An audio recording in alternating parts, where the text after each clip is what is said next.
Finding that people don't want just a plan. They want this alignment between their money, their values, and their well-being. And it used to be like, here's your plan. And now it's more about, what are my values? What's my well-being look like? How does money play into that?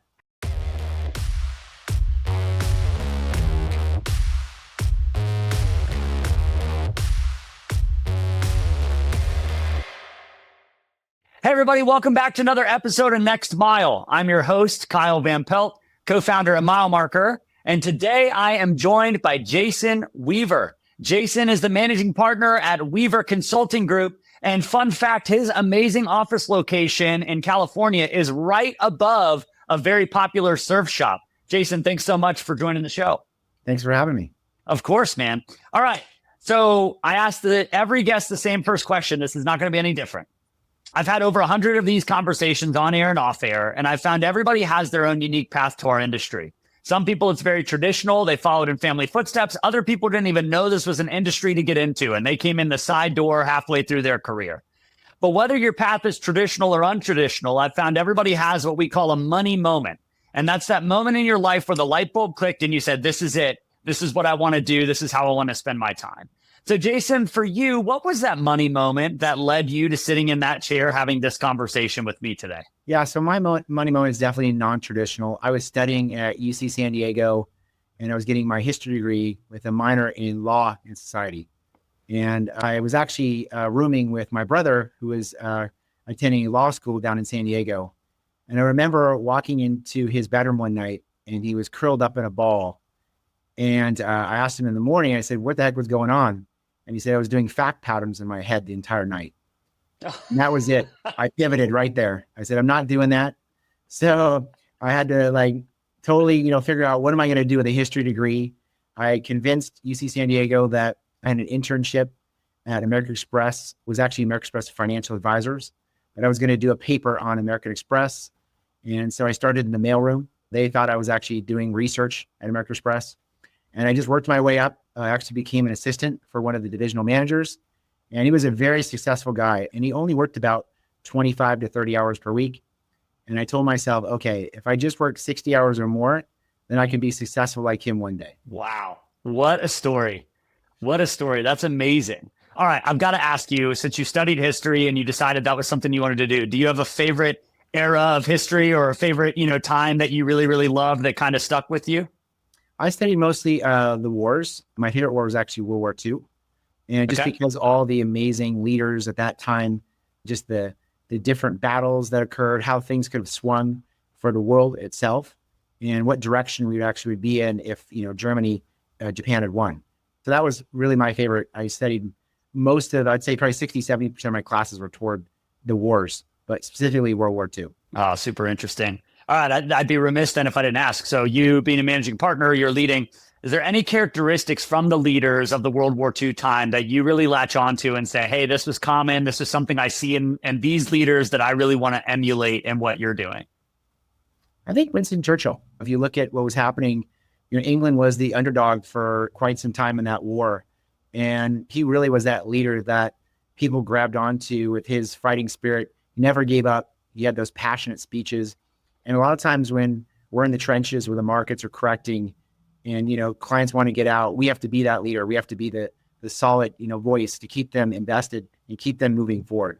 So I'd have to say definitely Winston Churchill. He was someone that had more of a comeback story in that war than a real start to, his, let's say, you had, Hitler in a sense, who really just came out of it in such a fast, pace of things. Yeah, great answer. I love it. All right. Moving into some of the work stuff. Compound interest is the eighth wonder of the world, as many call it. And this audience who's full of financial advisors who spends all of their time telling people the value of compound interest, they don't need to be sold on how powerful the T is in that formula of time.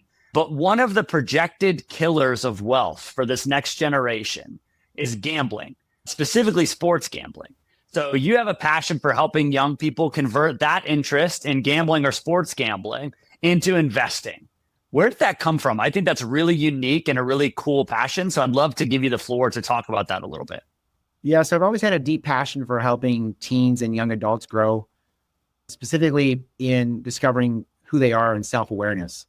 And so I created a mentorship program, which I call Levels. And think of it as a way where you're leveling down in your awareness of yourself. So level one is maybe a book like Who Moved My Cheese? And then as you start to move down in your awareness and your emotional intelligence, you start to get a deeper understanding of who you are. And that builds then a mindset, which gives you reflection and a personal responsibility. And so that's where I started with things. And again, in today's environment, I've been reading about how sports gambling is retraining the brain for instant gratification. And so those neural pathways that respond to gambling, again, are tied to addiction, dopamine, and short-term reward. And so I was talking to a friend of mine, and he was sharing that his kids are actually gambling and their friends are gambling. And they're targeting college campuses. So I think statistically it's 68 to 70% of males on campus are actually gambling. So if you start thinking about those neural pathways and how they're thinking about their futures, you're going to have a short-term issue with a lot of these kids, whether it be investing or just that quick fix of buying things like cars and things like that. So we started talking about a concept of how could we create a club where we could get them off of the gambling sites and into maybe, investing. And, what better for me having a practice like myself, I can do the educational piece to help them switch over. So one of the tenets is we have to actually get off of our gambling site. So we say, skip the gamble, join the compound, invest in the compound. So that's awesome. Okay. Talk to us a little bit about what that looks like, right? So you have people who are coming in and they're saying, yeah, but Jason, when I hit that parlay, it's so great. And yeah, I understand I could just buy BTI or whatever, but I'm not going to see the results of that for a long time. Like, talk to us a little bit about how that's fleshing out and what some of those conversations are looking like. So a lot of it, I think that when they're watching the game, it's like they want to have some invested interest in the game itself, right? But if you start watching how these kids are watching a lot of these games, and I was at a birthday party and there was a kid with a Bengals jersey on, and I could see that he was rooting for the Eagles. And I'm thinking to myself, what's going on here? We had a parlay bet going on, of course, where the Eagles had to score so many points. He was actually rooting against his team because he was going to lose his bet. So I started talking to him about that. How are you making these bets? Are they actually bets that you believe in? Are they bets that you've read somewhere online that you think they're going to work? And then what is your actual success rate in those bets? For the most part, it's below 50% for sure. Most of the people are telling me it's about a third. So they're hoping for that, one big payoff in a sense. But if you add up how much they're spending, they're definitely losing more than they're making. Yeah. It's like the old adage from Vegas, right? Those casinos didn't get so big because everybody beats them all the time, right? Exactly. Yep. FanDuel and all of these other companies are not multi-billion dollar companies because they're paying out huge payouts all the time. 100%. Yeah, exactly. Yeah, that's great, man. I love that. I think that's a great mission. And I think it is a conversation that needs to be happening because it's almost like once it got legalized or, whatever, especially online, it just became so normalized. Like everybody just started, treating it like, they're like, of course we should do this. There's no real ramifications. It's just fun. Let's just go do it for entertainment. That's right. Yeah. And then you can see the emotion in the, that teenager as they're losing or they're winning, right? And that's that drug, that chemistry is actually happening in their brain. And so that has ramifications for the future. I don't think they're really getting that. I don't think us as parents are getting that too. We need to understand that this is creating new neural pathways for short-term fixes. So I'd be remiss if I didn't ask on that. I've heard about a tactic sometimes from people who are financial advisors where they'll carve out some percentage of the portfolio or something like that for people to play money, right? Hey, we're going to be smart with X% of your portfolio, put that in long-term stuff that's going to compound, but hey, we'll take Y%. You can pick stocks, you can do whatever. We're going to treat this like entertainment. Do you think that's a good bridge for people who are developing these neuro pathways with sports gambling now? Or do you think it needs to kind of be a complete flip of the switch? I almost think it's like an AA in some way, right? You're in a club and you're going to sign. We actually make them sign a form that says they're going to get off of their betting sites. And they have to be sponsored by somebody too. So that person who sponsors them is now responsible for them to get off their sites. And if it doesn't work out, it's not like they don't still have their investment account, but they're just not part of the financial compound anymore, which is now a community of people that are giving them insight into how they can actually save for the future, make money in a different way, right? So a lot of it does become an addiction. If anything, I want to be addicted to investing because 67% of the time you win in investing. Yes. If you're buying the indexes, right? Indices. So what a stat. Hey, rather than 33% of the time or worse, you're winning, you could win 67% of the time. It's, that's a good anchor to hold people to when it comes to those conversations. That's yeah, awesome. We're talking only over a 1 year period. You take that out 3 years, 5 years, 10 years, it gets close to almost 100% if you're holding it over 15, 20 years. So, I mean, what better way to build wealth? And as you said, compound is the eighth wonder of the world, right? So how are you getting compound in those, those bets? You're missing. Right. So you have to do reinvesting. Yeah, 100%. And I know you probably know this better than me, but also the times I know that people do get those big payoffs, it's not like they take it and they run, right? Most of the time they say, I've got a hot hand, I'm gonna keep going. It's not like they take that and then go throw it into something that's going to compound. Right now they just have a bigger bankroll to try and make bigger bets on the stuff and feel like they're going to keep going, right? Yep. And it's just like, you think about like Instagram or Facebook, are they really telling you about the ones they've lost? They're telling you about the ones they won, right? They're not telling you about the bad days they've had. They're only telling you about the good days on Facebook or the trips they've been on. So, and that's really what, I think if teens were really vulnerable and they shared the losses they've had, then they would probably get off of these sites and probably do something else. But they're looking for that big win or that big payout. So last question on this for right now, maybe we'll come back to it, but you focused a lot on teens and a lot on the kids that are at college campuses, things like that. But throughout the rest of your business and what you're seeing, I mean, it's not only teens and college kids that are doing this. So how have you seen this impact people who are maybe getting ready for retirement, things like that? Has it changed their neural pathways at all? Or are you having similar conversations with other clients who are maybe at a different stage of their lives? Some of what I'm seeing is just because the information overload, we are getting clients that are a little bit less long-term. And so we've had to increase our communication around the markets.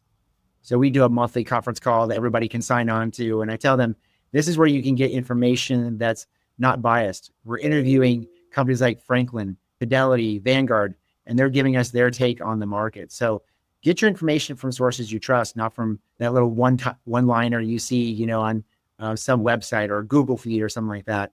And that's how we're trying to keep clients invested in really bringing it back to education around what we're buying, the strategy itself, instead of just getting caught up in the losses or the volatility that the markets can have from time to time. So I know you have 5 core beliefs, Jason, and they are education before action. So great segue from what you just said, discipline and patience, collaboration and mentorship, which clearly you've already expressed, and then impact and responsibility. So those are your core beliefs, and commitment to regular meetings as well.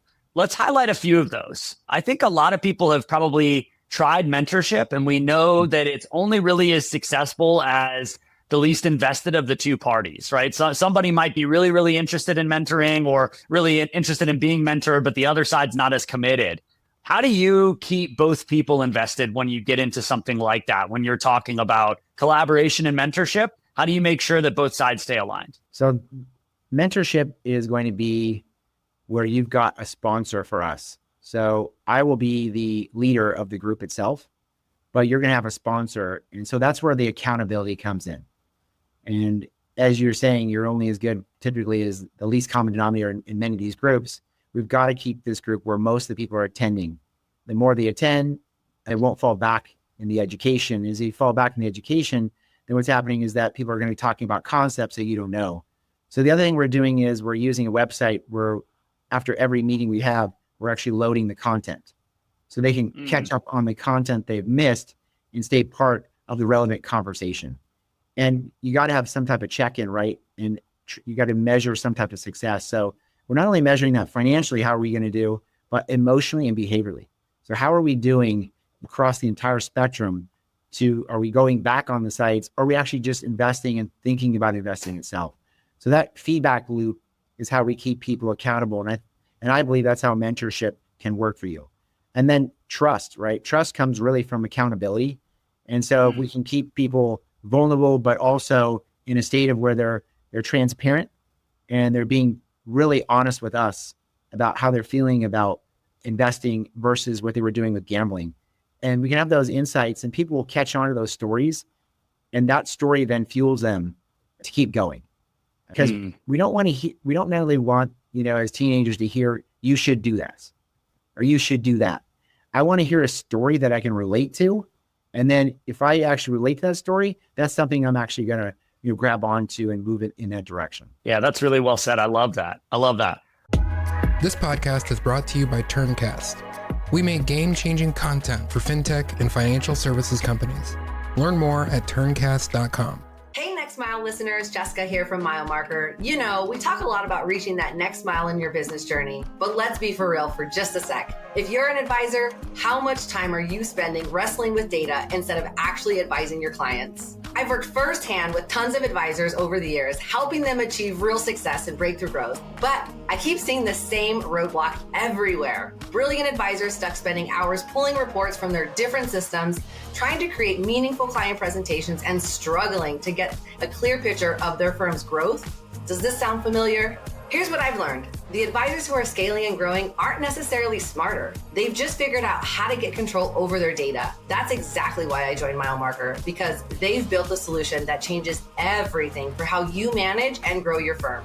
At Milemarker, we specialize in 3 game-changing areas for firms like yours: streamlining your data management so all your systems talk to each other, automating those repetitive reporting tasks that eat up your valuable time, and creating seamless advisor and client experiences that actually help you grow your firm. The difference is night and day. Instead of spending your evenings pulling together client reports, imagine having that data automatically organized and presented exactly how you need it. Instead of guessing about your firm's performance, imagine having real-time insights that help you make strategic decisions. If you are ready to stop being held back by your data and start using it to fuel your growth, I'd love to have a conversation with you.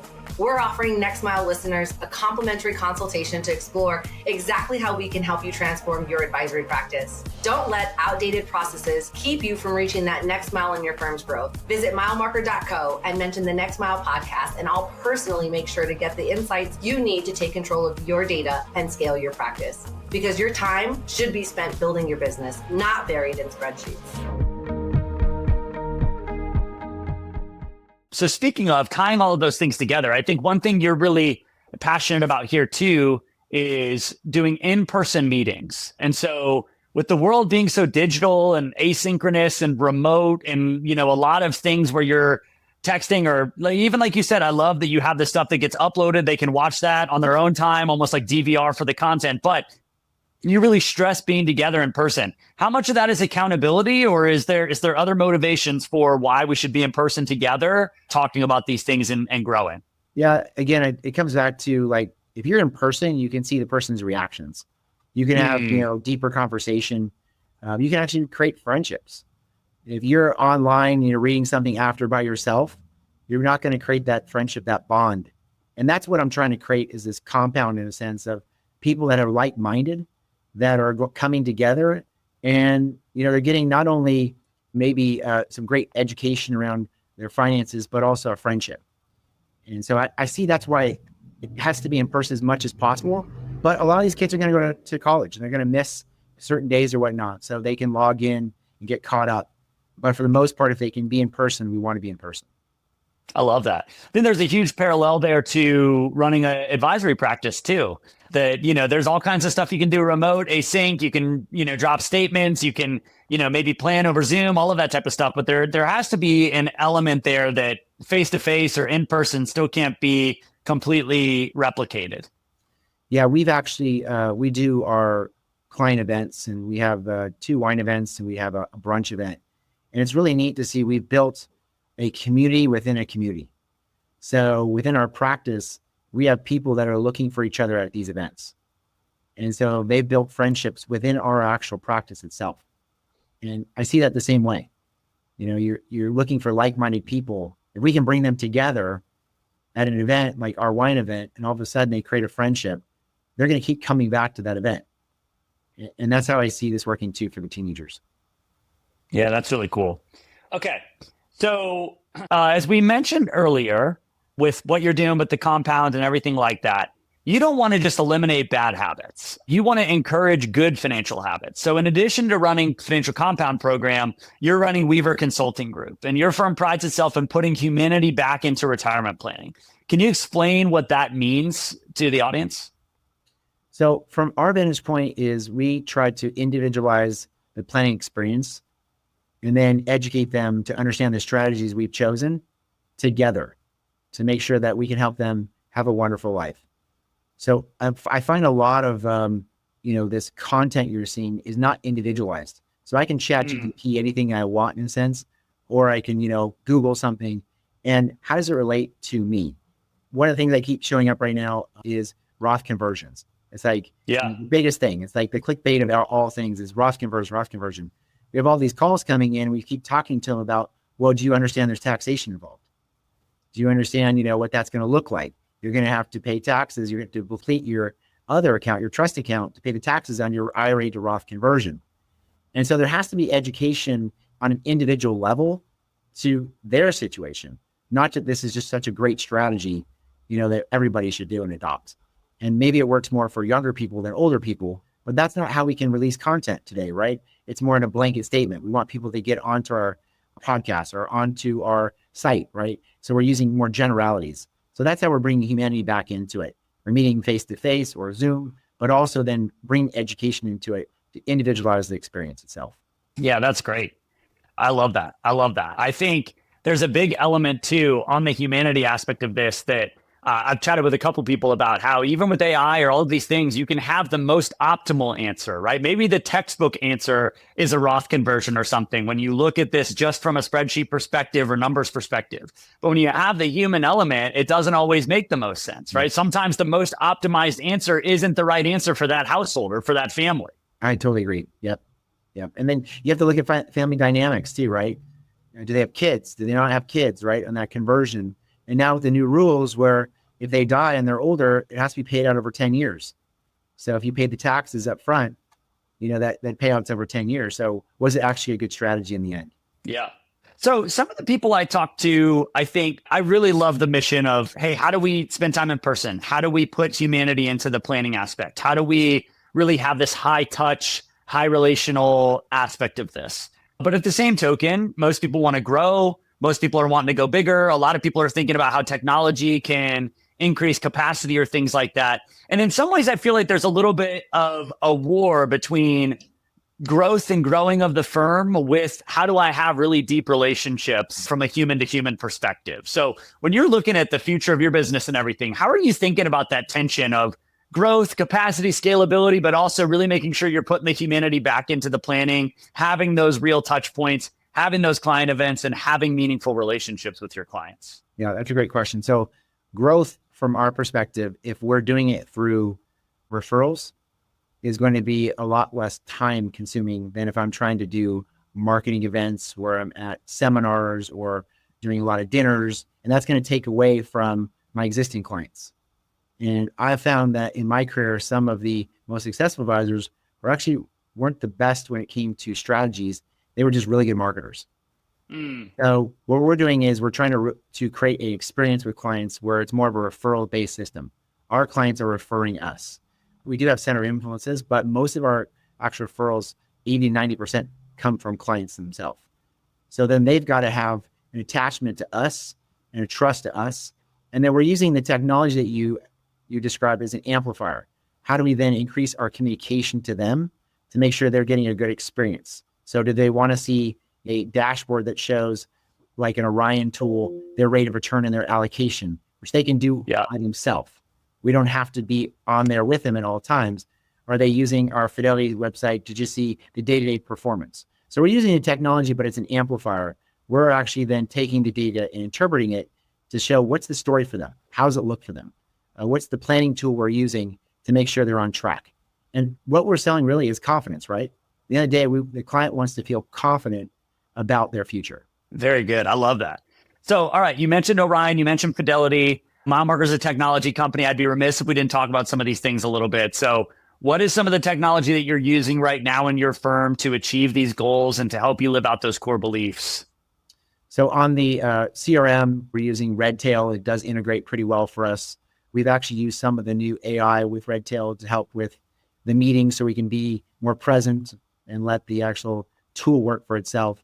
Fidelity is our platform of choice for our RIA. That's where most of our money is. Orion then, of course, gets the feed that comes from Fidelity for rates of return and activity and all that good stuff. And then we use eMoney for our financial planning tool. That's the core of our financial tools that we're using for clients and technology. And then we have kind of one-off things that we're using, but those are the main ones that the practice uses for now.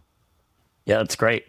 That's awesome. And what are some of the challenges you're experiencing with tech right now as you guys are growing, as you're doing all these things, as the world is shifting and changing underneath your feet? When you sit in that chair and you think about tech, what are some of the things that are keeping you up at night proverbially? One of them is the accessibility of the information to the client in some ways, right? It's great, but do they really need to see price movements on a daily basis, on a minute basis? So if someone's logging in to their phone and they've got the Fidelity app and they're saying, I've lost 20 grand today, it's not really good for the long term, but it's great technology. So that's one of the challenges of technology. The one thing we've actually stayed away from is having multiple platforms, which I think that's actually, from what I've learned at Future Proof, is that integrating that into one place where now a client feels like they have one statement. So if you've got Schwab or you've got another platform and you've got Fidelity, how do you integrate all that together where the client feels like they've got one place they see everything? That's another challenge. And also think that when you have so many different platforms, the client doesn't know which one to use. Do I log into eMoney? Do I log on to Orion? Do I log on to, Fidelity? Where do I log on to get, the information that I want to see? Yeah. Yeah, I do think that's an interesting challenge. And I think it's one that we see often is, hey, how do I get all the data from all of these places into one singular place so that we could then display it in an easy to consume way without all of the other stuff that is used to put this together, right? Mm-hmm. The analogy I love to use is at a restaurant, you get a plate of food, right? You don't have to see the recipe for how that food is made. You don't have to see like all the prep that went into making the food, et cetera, right? You just get this dish. It's beautiful. It's well composed. It's delicious. It's consistent. And that's what we're looking for in this space too. Yep, exactly. Yep. Absolutely. Awesome. Yep. And I'm finding that people don't want just a plan. They want this alignment between their money, their values, and their well-being. And it used to be here's your plan. And now it's more about, what are my values? What's my well-being look like? How does money play into that? How's this going to transfer to my kids? Because as you know, wealth is destroyed typically within 2 or 3 generations. Right. What are the values we can instill into the next generation to make sure this money just doesn't go away? Yeah, I love that. That seems to be the common theme here is how do you take everything you're learning and then give back to this next generation to make sure they're not creating their own landmines and stepping on them, let alone the ones that are already out there existing. Exactly. Yep. Yeah, I love that. All right. So Jason, I want you to get out your crystal ball and I want you to think about what the future of the industry looks like, right? So obviously you have some passionate thoughts around sports gambling and what that's doing for neuro pathways. You have a lot of interesting thoughts on the humanity of planning and the humanity of retirement.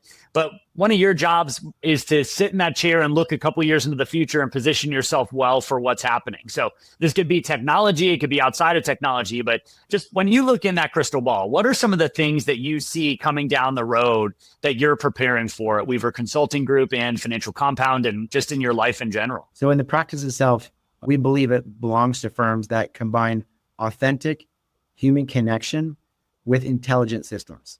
Advice is moving from transaction to transformation. So what I'm doing, the firm's doing, is that we're rooting ourselves in the community itself.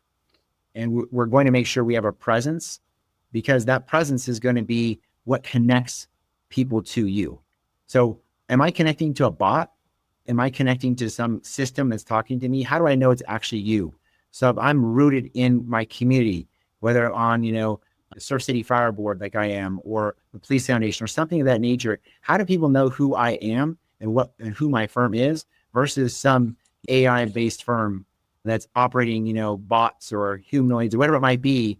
That's how we see the future, is that authentic human connection. Yeah, I totally agree. I'm on record a couple of times here on this show talking about how I think AI is going to obviously create a lot of efficiencies. It's going to do a lot of things, but I think it's also going to create a ton of noise, and it's going to make people hunger for what they know is authentic. How do I know that's not a deep fake? How do I know that's not just content created by AI or whatever? What's the real human experience that I can have? So I think in-person is going to make a tremendous comeback, and I think people are really going to want good, genuine in-person experiences.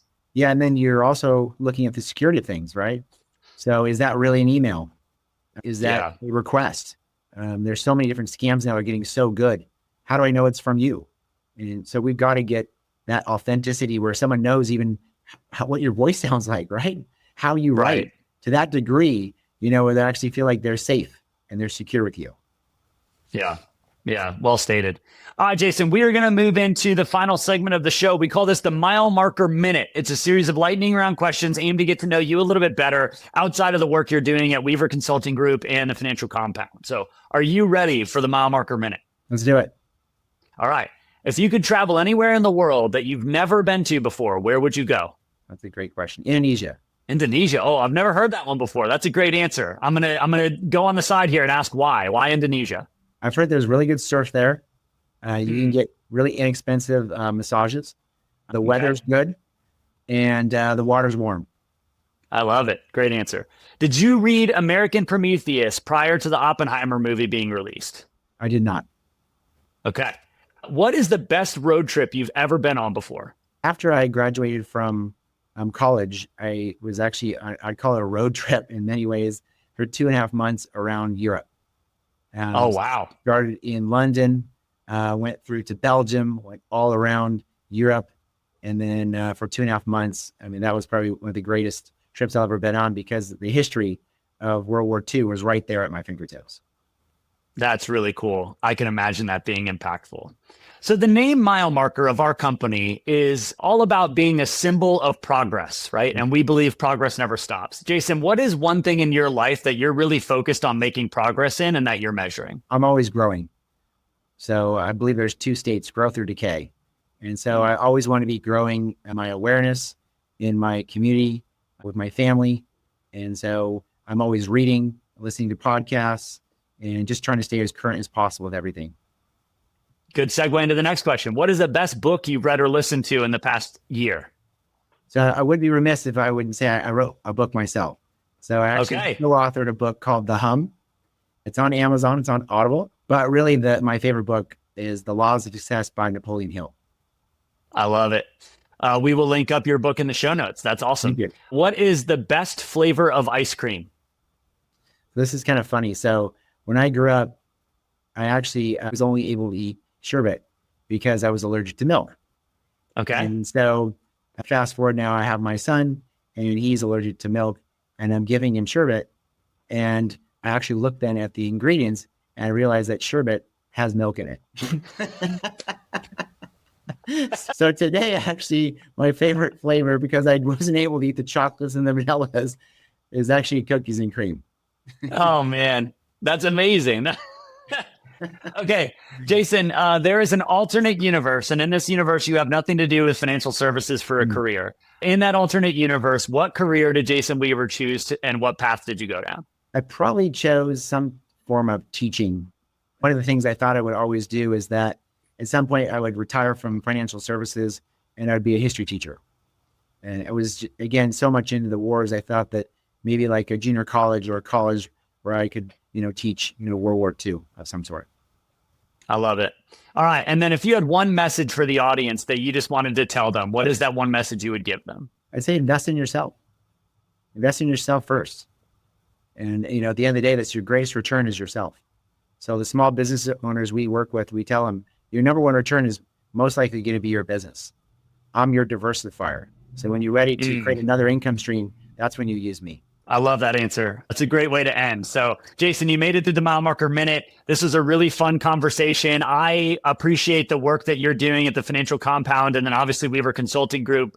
Really fun to bring you on and to highlight that work and to talk about it. Congrats on everything that you have going on. And thanks for the really fun conversation today. You too. Thanks, Collins. Great interview. Appreciate it. Absolutely. Okay, everybody, that's been another episode of Next Mile. Please make sure you click follow or subscribe wherever you are consuming this. And if you'd be kind enough, please leave us a 5-star review so that people who've never heard of the show can find great conversations like the one I just had with Jason. But until the next episode, enjoy every mile.